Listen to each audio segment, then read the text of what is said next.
بسم اللہ الرحمن الرحیم۔ محترم سامعین کرام، 40 احادیث کا سلسلہ جاری ہے۔ آج اس سلسلے کی حدیث نمبر 28 پیش خدمت ہے۔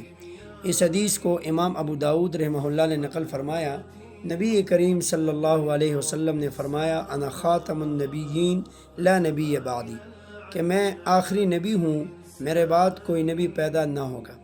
سامعین کرام، اسلام کے بنیادی عقائد میں سے ایک عقیدہ یہ ہے جس کا ذکر اس حدیث شریف میں فرمایا۔ یہ ایک طویل حدیث ہے۔ مسلمانوں کو یہ عقیدہ رکھنا لازم ہے کہ وہ نبی کریم صلی اللہ علیہ وسلم کو آخری نبی مانیں، اور یہ عقیدہ رکھیں کہ ان کے بعد کسی دوسرے نبی نے نہیں آنا۔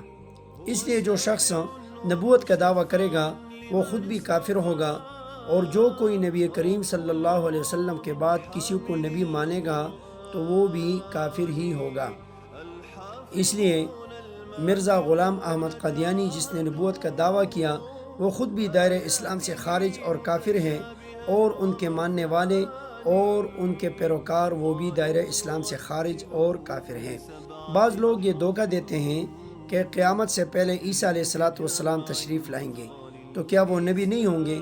لہٰذا اس کا جواب یہ ہے کہ وہ نبی ہیں، لیکن ان کی نبوت پرانی ہے، اور قیامت کے نزدیک جب وہ تشریف لائیں گے تو وہ نبی کریم صلی اللہ علیہ وسلم کی امتی کی حیثیت سے تشریف لائیں گے اور ان کی شریعت پر عمل کریں گے۔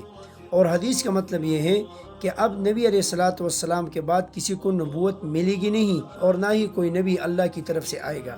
اپنی اولاد کو اس عقیدے کا سمجھانا یہ ہم پر لازم اور فرض ہے، اور یہ وہ عقیدہ ہے کہ جس کے بغیر اسلام اور ایمان ادھورا رہے گا۔ اللہ تعالیٰ عمل کرنے کی توفیق عطا فرمائے۔